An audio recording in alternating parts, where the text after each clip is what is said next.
听声音里面讲了声音发声的问题，第二个讲了语言。这语言讲的6个语言都是心神方面出现的问题，占语、正声、狂言、斗语、错语和言简。但言简正常的人也可以出现言简。那么我们这里些所讲的言简是在病中有痰蒙心神之类的时候出现的言简，所以都是心神的问题啊。第3个讲呼吸，听声音要注意呼吸的情况，呼吸要注意听听这呼吸的快慢。当然我们借助听诊器就可以听得到，是吧？平常我们是望诊看他的呼吸运动，胸式、腹式呼吸运动的起伏来看到呼吸。听诊的时候，借助听诊器的时候，听他是不是通畅、抽气，呼吸音是不是清晰，有没有杂音、挪音啊，这些情况。呼吸气抽，急去急余，呼吸很粗糙，呼啊吸啊都很大，去也去的很多，吸也吸的快，加快，这种情况的是实症。呼吸气微，到底在呼吸没有呼吸？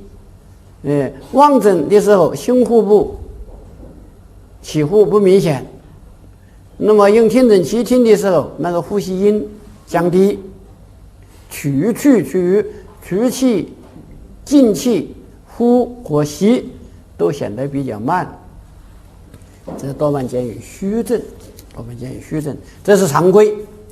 作为辩证来说是常规。第一是病态的呼吸要注意这样一些问题，一个是喘，也叫做气喘，严格说就是一个喘，就是一个喘字。喘是讲的呼吸困难、急促、张口抬肩，病人感到呼吸困难甚至张口抬肩，张着口单坐这样在屈气，这就是喘。甚至鼻翼闪动，呼吸的时候鼻翼跟着一起一呼，鼻翼颤动，难以平额，所以躺下去更喘得厉害。为什么会出现喘的？与回脾神有关系。回主气，脾为生气之源，神主纳气，因此说与这3脏关系密切。心有病可不可以出现喘呢？是可以出现喘的心病呢，我们山东中医大学庄则成老师就讲到，凡是心的病，不管心阳虚、心气虚、心血虚，都要加一个气喘在上面。当然心的病是可以出现气喘的，是不是一定要加上这个症状加上出来？那有的加了，有的没有加心阳虚痰浊水气凝心的时候，那气喘肯定明显。心血虚心阴虚，那就没有加心气喘。它凡是心的病都会出现气喘，回的病会出现气喘，心的病也会出现气喘。我们有的就加上去了。我这里说的是回脾肾和去气呼吸有关系。那么这种滑着急促，呼吸深长，气抽升高，呼去为快，这是实喘，就是头然病的时间不长，呼吸运动加快，急促，呼吸有深长，呼吸的就是说频率这个呼去和吸入的这个气体都很多，升高吸收，在这里方式在这里呼吸可以听得到，去哪用听诊器在肺部听得到以后，我们人走进去都看到在出大气，都在这种情况，那是多半称为实喘。西医认为急气性，它属于急气性的呼吸困难，这种情况就可以出现什么问题呢？白喉、急喉风，它可以出现。白喉、急喉风，我们讲过，白喉是喉部有白膜、假膜覆盖白膜，那么急喉风是讲喉头急性的水肿、过敏性的水肿影响呼吸。那么由于它这个地方走射出了，就会出现吸不进去，吸不进去。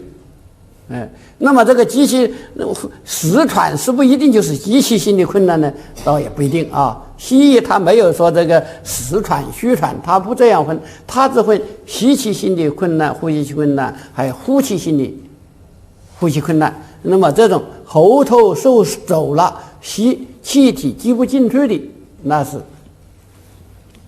它这种情况就是机器性的。那么这种情况应该赶快请气管切开，或者是气管插管，是不是？气管插管帮助他来呼吸，吸进去。如果是病是缓慢，我们中医辩证的时候就变实和虚，呼吸缓慢，呼吸胆浅，挥霍量很小，没有吸好多气体进去，头当然也没吐好多气体出来，是不是？那一个挥霍量大，呼吸运动加快，挥霍量大，声音都可以听得到，在那里粗糙。那么这个缓慢，但是又显得这个呼吸困难的，声音微息低，那么这一种情况属于虚喘，觉得气不够用，哎呀，要深深的几口气才感到虚乎稍微活动就出气更困难了，呼吸更困难了，这是虚喘。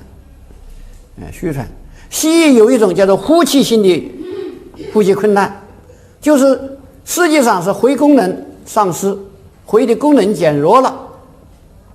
那么回功能减弱应该说是属于虚的问题，回胀、回心病，回里面不能够容纳气体氢气。那么前面那个吸气性的呼吸困难是讲气体不能够经过喉咙，被阻住了，吸不进去。西医认为那是机器性的呼吸困难。那么这种肺的功能减弱，肺被实邪占领了，它不能够起到一个吸纳气体的作用，那它叫做呼气性的呼吸困难。那么这个呼吸性的呼吸困难，应该说我们长期的病这个肺的病呼吸功能减弱应该属于虚症。那么这个虚症是不是就是等于我们中医讲的虚喘就是呼气性吸气困难呢？那也不一定不完全相等。实喘肺都是讲的肺的病，喘是讲的呼吸困难，并不是呼吸被堵住了。所以喘实际上就是呼吸困难，病人自己觉得这个气体不够用要放肆在这里呼吸喘，这是喘第一种。第二个是消，喘和消是两种不同的表现，可以结合在一起，但是是不同的表现。消是讲的呼吸急促失喘，喉间有哮鸣，主要是喉间有哮鸣，当然肺里面也听得到，用那个听诊器听呜在叫在叫，喉头地方听得到，我们不用听诊器都听得到。那个哮喘的病人哮病发作的时候，喉咙里面就哮。中医讲这种哮，各处形容它喉中如有水鸡声。水鸡是什么？水鸡我们就是南方讲的青蛙，北方也有青蛙吧？就是讲的青蛙。那么这种喉中如有水鸡声，就是这个喉咙里面有呜的在叫，有叫这种声音。因此喘和哮它的表现，喘是讲气息呼吸困难，哮是讲的声音有一种异常的声音出现，这就是哮。为什么会有异常的声音呢？是痰饮内服，腹感外邪。腹感外邪就是为什么会哮实际上就是这个气体通过这个有痰饮的地方在这里震动，气体使这个痰饮出现震动。西医讲认为是气管在痉挛，处于痉挛状态。这么一种状态里面又有痰饮，气使它去的不通畅，因此就出现了这种声音。至于什么久居湿地隔湿宣咸生冷这些都不是很确切的理由。你们小病到底是什么原因引起来的？我看现在也不是很清楚。有那种地方就容易出现小病，比如说我们湖南有个浏阳，浏阳河那个浏阳，那个地方它就小病很多，有的小孩子2、3岁就出现小病，一直到几十岁，很容易发，一受寒感冒就发。闻到一点什么那个地方产霉啊，霉可能有人认为可能是霉，实际上它不产霉的地方它也那个，所以这个到底什么原因并不太清楚。古人认为什么湿咸呐、湿宣的太多啊，潮湿啊，只能从这么一些原因找，真正的原因可能还不太清楚。但是有一点，它里面是有痰饮内呼，这个是它的一个主要病机。喘呼吸困难，它不一定有声音的异常，所以喘可以不见效，一般不见效。而小一般是鼻癌间喘，呼吸有痰饮内停，气管气道不离，这个气管支气管不通畅，气道不离，鼻癌当然就有呼吸困难。因此小鼻癌会兼喘，而喘呼吸困难，那呼吸困难的人不一定每个人都喉咙里面有水积声所以这个小但是有喘的话，但是一定要有小敏音这个特点。喘是以呼吸急促、呼吸困难为主要表现。由于小又可以兼有喘的症状，因此翻译的时候古代有的就称为小喘。严格的说，小和喘是2种表现。小是一种特殊的疾病，小病；喘是可能是其他的疾病出现的一种呼吸困难的表现。高热肺部有，比如说肺热病，西医讲的肺炎，肯定会有喘吧，呼吸困难。肺功能不好了，肺气虚衰，心肺气虚，中气不走，呼吸也困难，当然它也会喘也会喘。因此喘是一个症状，它是在很多病里面出现的一个症状。小是一个独立的疾病，它具有以喉间小敏有声这样一个特点。因此我们在国家标准属于在疾病诊断里面应该作为一个疾病的诊断。小是一个疾病，但是没有喘病。喘是哪一种疾病呢？很多病都可以出现喘，因此没有独立的喘病，只有一个小病。比如说我们回胀，它可以出现喘吧。回胀的特殊透的表现就是喘是个很重要的表现。心衰的时候也可以出现喘肺热病可以出现喘都可以出现。所以喘是一个症状，小是一个病，从概念上应当把它加以区别。第3个是胆气。什么叫做胆气？这一点我们在教材讨论的时候讨论的比较久，要不要胆气？什么叫做胆气？又还有气少，或者说就少气，少气不走以息，有少气又有喘，现在又来一个胆气，还要不要胆气？胆气的表现是什么？怎么样和喘和少气来相区别？讨论下来，大家觉得胆气是讲的直觉呼吸胆抽而不想接收，是自己觉得呼吸有困难，气胆不走以息的一种轻度呼吸困难，实际上就是比喘轻一点。你怎么知道它比喘轻一点呢？讲的什么？这里强调直觉呼吸困难。自己感到有点出气不盈，自己的感觉，失喘而不抬肩，气急而不弹声，只有直觉症状，他觉体征不明显。强调的是这么一种情况，自己感到呼吸困难，出气不盈，但是他没有像那个喘的张口抬肩或者是呼吸微弱，非常短呐、浅呐，那个喘的人，医生可以看得出来他在喘。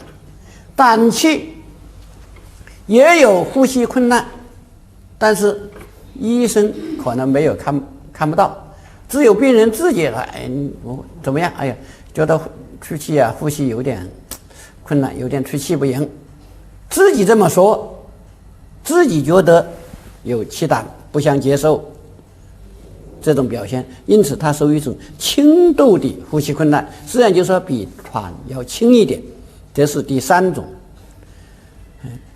这个6版教材也写的比较模模糊糊啊，写了以后大家不知道怎么解释讲这个问题，最后大家就讨论是这么个结果。它有什么情况呢？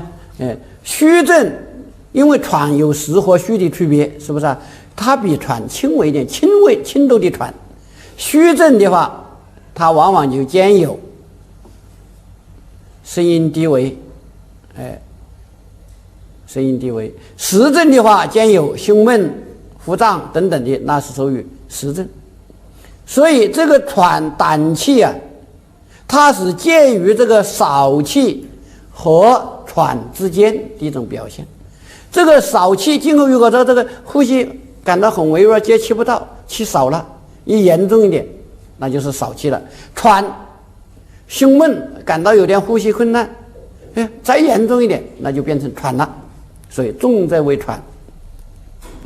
第四个是少气，就是细微，呼吸很微弱，很微弱。少气是讲的呼吸微弱而声音低，气少不周以息，言语无力，属于居虚劳神，虚劳虚症。最主要的虚，主要恐怕是心肺气虚啊，心肺虚了，少气不周以息，气太少了，讲话没有声音，少气难言，气胆难言。气胆呐和少气啊怎么区别？一般说少气比那个气胆严重一些，虚症的气胆要严重一些，那个实症的胆气又比那个喘要轻一点，是这么一个关系啊。这就是少气、胆气和喘这三者的关系啊。我们现在这样解释是不是合理恰当？怎么区别？因为如果说这个教材里面把胆气拿掉了，大家为什么说实际上这个胆气和少气喘之间呢它是介于中间的这么个状态。如果拿掉了的话，因为是大家一般都这样写，历来的书上都有胆气这个概念，我们讲文整的时候不讲这个胆气恐怕不好交代，所以还是要保留。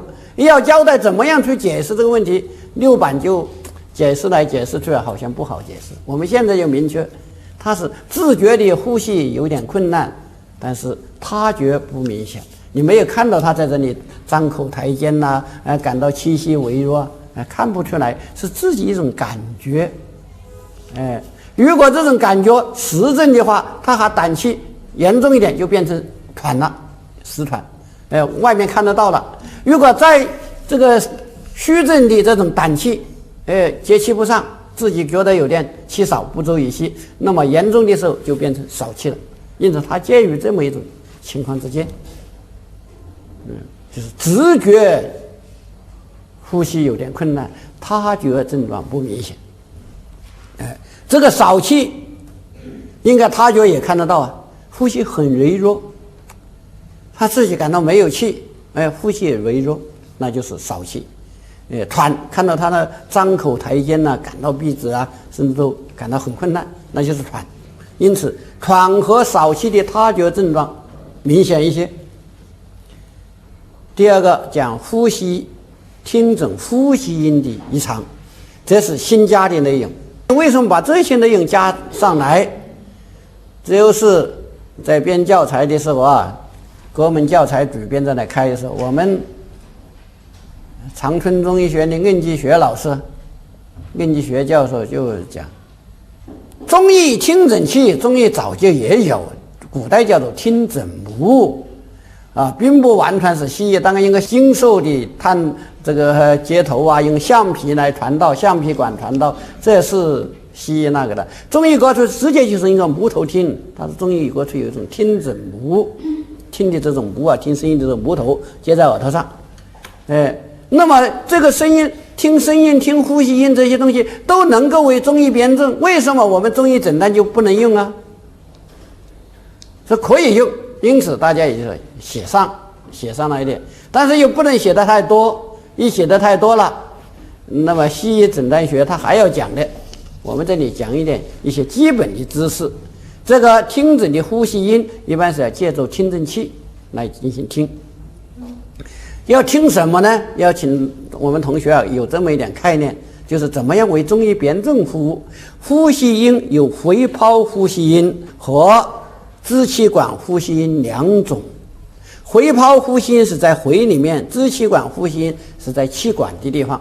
因此，什么是回泡呼吸音？听上去就好像这个微微的风在吹动一样的，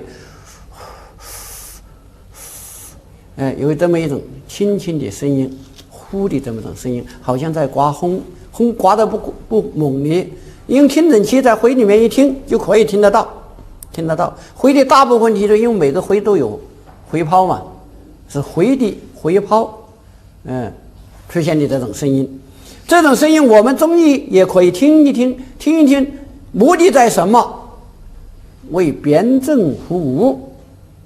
怎么样的服务？就是呼吸音增强，这个呼的声音呢，很强很粗糙，说明什么问题啊？我们前面讲喘呐、什么的啊，都喘呐、胸这个张口抬肩呐、呼吸困难、呼吸咳嗽是实症热症。那我现在用个听诊器帮着我们听，而不是平常呼吸粗糙，声抽气壮，这个呼吸音的很粗糙。那我用听诊器帮助去听一下，听到这个声音确实很粗糙，增强了，那是血热破会，呼吸功能增强的一种表现啊，加快的一种表现。如果是一侧或者某一个局部增强，那就是这一侧或者某一个局部有了病变，这个地方的呼吸音特别明显，其他的部位呼吸音不太明显，没有那么强，那就是这个增强了的这个部位啊有问题，这一个局部可能有血热精细在这个地方。如果呼吸音减弱，呼和吸那个回泡没有什么虚张收缩，呼吸不太明显，因此呼吸音减弱。为什么会出现呼吸音减弱的呢？那我们来辩证诊病的时候要考虑的问题，减弱那可能是这个地方功能减退啊，回气亏虚啊，这是常见的吧。还有一种，因为这个地方有了邪气、痰饮、淤血、肿瘤等等这些东西停留在这个回泡，整个这个回啊都被痰啊、瘀啊这些东西走塞住了，痰饮、淤血走塞住了的话，回泡同样没有功能，因此这个局部有痰饮停留这个地方，它的呼吸音也会减弱啊。所以减弱的那个局部可能就是病变的所在，病变的所在。我们听呼吸音帮助我们了解这么一些内容。第二个，支气管的呼吸音，支气管的呼吸音是在什么地？在气管的周围明显，它的表现像张口呼吸时发出的这种张口呼吸，这种哈的声音，这个在气管的周围可以听得到，用听诊器一听就听到了。同样，我们也是了解它的是不是有增强或减弱的情况啊。回部其他的地方可以，如果听到很明显的这种声音，它应该是在气管这个地方才出现啊。那个回泡呼吸是回泡随着呼吸收缩，它的功能收或收的一种表现，因此声音比较低。这个支气管呼吸音是这个气体要经过这个管道里面拉风箱一样的话，这个气体在这个管道气管里面进去，气体在这里流动产生的一种表现。如果是在其他的部位听到了这种哈的声音比较高的声音，那可能是有病变。什么病变？中医也可能认为是热、痰浊、回痈、回脑、肿瘤等等，这些情况都可以听得到。特别像什么形成空洞的时候，那空洞啊，我们讲这个为什么支气管呼吸音在气管的周围，它是在气管里面跑动的时候，我们在外面听到的一种声音。这个地方形成个空洞了，那里面的气体传导增强，也可以出现这种声音。有水，它也可以引起这种声音，水的传导，通过传导，可以引起这种声音，可以增强。这是两种呼吸音呢，主要是看看它的回的功能是增强还是减弱，回气是虚弱还是有邪气停留。从这个呼吸音的强弱，支气管呼吸音的回泡的呼吸音的强弱，支气管呼吸音的强弱来判断虚实有没有邪气停留在肺，考这个问题。第三个是挪音。听呼吸音里面呢，听呼吸的时候啊，看看肺里面有没有异常的声音。挪音是讲呼吸音以外的附加的一种声音，正常的呼吸音可以听得到这个声音，除了这个声音以外，还可以听到另外的声音，夹杂了一个另外的声音，那叫做挪音。挪音又分为两种，一种湿性挪音，一种是干性挪音，是吧？湿性挪音又叫做水泡音。水泡音就像小孩玩的时候，用个走管子把这个在水里面吹气，一吹气就呼噜呼噜呼噜，出现的这种声音，呼噜呼噜呼噜，水泡的声音。这个水泡的声音又分为抽湿性挪音和细湿性挪音。为什么会有水泡音？正常的只有呼吸，随着呼吸运动的时候，有可以传到听到的呼吸气体在里面流动啊，回泡在这里虚收啊，产生的声音正常的。那么现在听到了这个水泡音，这里面就肯定有水。那中医讲的水是什么东西啊？就是痰饮，痰饮的问题。抽和细只是病情的轻重的问题，肯定不管你抽也好，细也好，都是有痰饮、痰湿停留在里面，才会产生一个水泡音。它是吹这个水泡泡的一样的响的声音嘛，里面有痰饮痰饮，也可能是痰饮，也可能是邪热、痰热，那都可能的，可能的。这个抽湿性挪音呢，可以见于重度昏迷、喉中痰鸣。喉中有痰鸣，当然在肺上面听起来就有挪音了，并且很抽糙的挪音了。哮喘的病人肯定，哮的病人含饮内停是基本病机吧，因此哮的病人也肯定有湿性挪音，说明有痰饮。我们耳朵听的时候听得不太准，用节奏听诊器听得更准一些。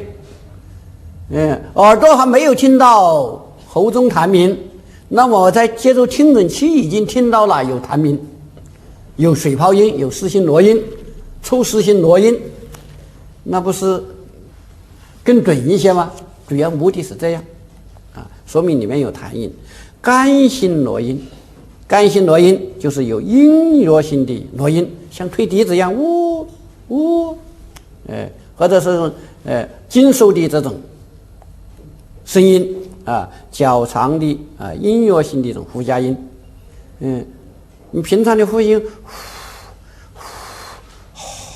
这个声音循正，那个这出现了一种像音乐笛子甚至像打锣一样的这种声音，声音调比较高，尖脆的，像这种是什么问题呢？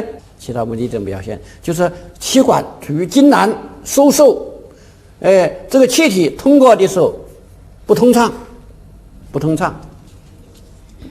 可能是有痰饮，也可能是淤血，也可能是肿瘤等等，邪热或者寒邪气凝导致气管痉挛狭窄，这么一种状态，反正气体通过不顺利了，出现这种声音。所以我们讲小病的病人呢，他既可以表现为湿性络阴，也可以有干性络阴，既有湿性络阴又有干性络阴。为什么？小病它的病理特点就是痰饮内糊，气道不利，气道不通畅了，气道不利就有可能产生干性络阴，痰饮内糊就可能出现水泡阴、湿性络阴。这些是为了帮助我们增强听诊，借助这个听诊器来听到病变的声音。呼吸讲这么3种情况。第4个咳嗽，咳嗽什么叫咳嗽啊？反正大家都知道，咳出来这么一种声音，从喉咙里面发出来这么一种声音，气体冲出来。这个咳嗽过去啊，什么叫咳，什么叫嗽？古人有这个区分，有声无痰叫做咳，实际上就是讲的干咳，是吧？这个古人叫做咳。有痰无声，就是说吐出来就是痰，他并没有咳了半天吐个痰，一熟就是这样的呼一下，他就痰就吐出来了。这没有咳嗽的动作，没有咳嗽的声音而吐出痰的，古人叫做熟。把又有咳又有吐痰的叫做咳嗽，古人是这样分。实际上我们现在没有这么严格的分。为什么呢？因为这个咳是一种重点，应该是讲声音而言的，它吐不吐痰那是另外一个症状。所以吐痰不吐痰，我们现在就没有说是熟，没有说是熟痰，就是咳痰、卡痰、吐痰，没有叫熟痰。所以这个现在一般呢没有这样的区分了。咳嗽就是讲的有这种从肺里面发出来这种咳咳的声音，就叫做咳嗽，没有说熟就是吐痰，咳就是有声音，不是这样区分的。咳嗽古人认为是咳不离乎肺，不离乎肺。张景岳讲咳不离肺，他根据什么呢？说问咳呢里面讲五脏六腑皆令人咳，非独肺也。非独肺也，也就是说肺有病的时候一般都有咳嗽，但是除了肺有病引起咳嗽以外，其他的脏腑也可以引起咳嗽，非独肺也。那么根据这个咳嗽，当然这样咳就是讲的咳，有的时候是把这个吐痰连在一起了，因此我们就根据这个咳嗽和间有痰有没有痰的情况，有这么几种：咳声重浊紧闷。之前我们讲过一个声重，发出来这个声音呢，重浊像鱼从瓮中取，咳的声音呢，好像从这个坛子里面嗡的发出来的这种声音。咳的声音重浊，胸部有紧闷的感觉，这样一种多半是实症。由于痰饮，这里写的是痰湿啊，可能是痰湿痰饮停于肺所导致的。如果咳嗽轻轻低微，声音不高，声音比较清楚，我说咳的声音呢很沉重，但里面有湿邪痰饮。这个咳嗽声音很清脆，声音又不太高，多半是肺气虚省、肺气不周了的表现。咳声不扬，扬不扬这都不一定啊。兼有黄痰，那是属于热邪所导致的，有痰热内温。肯定这不大光这是一个热啊，又有痰又有热，痰热内温。如果咳声有痰，痰花一卡的，我们说哪一种痰？痰色薄，容易一卡就卡出来了。痰花一卡的那是湿痰，是不是啊？因此这就是痰湿走肺。不管你是又咳嗽又有吐痰，那就肯定都有痰。现在是痰变成黄色了，一般来说呼吸可能也就困难啦，色红苔黄腻，那肯定是热痰；苔白痰白，那肯定是寒痰湿痰。干咳无痰或者少痰，属于潮邪犯肺或者回阴亏虚，这个很容易理解。干燥没有津液，因此只有咳嗽的声音。这种潮邪犯了，回阴不足了，肺得不到濡养滋润，当然它出现咳嗽，稍微受点刺激就出现咳嗽。肺郁中闯这个鸣，稍微受点刺激就引起咳嗽，但是它里面没有痰，因此干咳无痰或者少痰。有两种特殊的病，它的咳嗽的声音有离场，一种是咳嗽连收性的痉挛性的咳嗽，一咳几十声，咳几十声才放个进来，这咳到的小孩脸色红血管都怒张都波动脸色红就好像喘不过气来了。咳几十声接连不断的咳，那个大人很担心了，这小孩会咳死会去悲剧你这么连收咳的时候，他没办法呼吸，这不下去会死掉吗？并且咳完了以后还有一个特殊表现，就是咳完以后像那个公鸡打鸣一样的打鸣了，叫了它回那个气体那么回收那么一声，咳与鸡鸣一样的回声，最后咳后有鸡鸣一样的回声，恍惚划着，就说一天划了那么几次，10多次20次一咳就咳几十声，连收性的痉挛性的，咳完以后有这种鸡鸣，叫做白日咳、邓咳，也叫做漏枝咳。漏枝，什么是漏枝捉鱼的那个鸟，这个鸟它就潜到水里面去一下潜到水里面去，把那个鱼的鳃它可以把它夹坏以后，那鱼就不能够呼吸游泳了，是吧？它把那个鱼就钓上来了。所以那个打鱼的渔民船头就有一只漏枝，这漏枝可能也有这种声音了，所以叫做漏枝咳、白日咳，中医叫做登咳，一登一次划着几十声，接连不断，所以叫做登咳。还有一种咳与喘回，咳的声音呢，喉咙像狗这样叫一样，实际上可能要像狼嚎这狼晚上那叫，是这个咳嗽的时候又像喘回这样的声音，就是声音是嘶哑的，呼吸困难，像喘回的咳嗽，像那个狗一样那你叫嘶哑的声音咳出来，这是白喉的一种表现。当然是不是白喉，是不是像喘回那个声音，你说这就是喘回，那个咳嗽不像喘回，那像喘回，是不是喘回，是不是白喉？那当然更重要的要看看喉咙有什么表现吧，有没有发烧那些表现。这是两种特殊的一种咳嗽声音要我们讲一讲休息一下。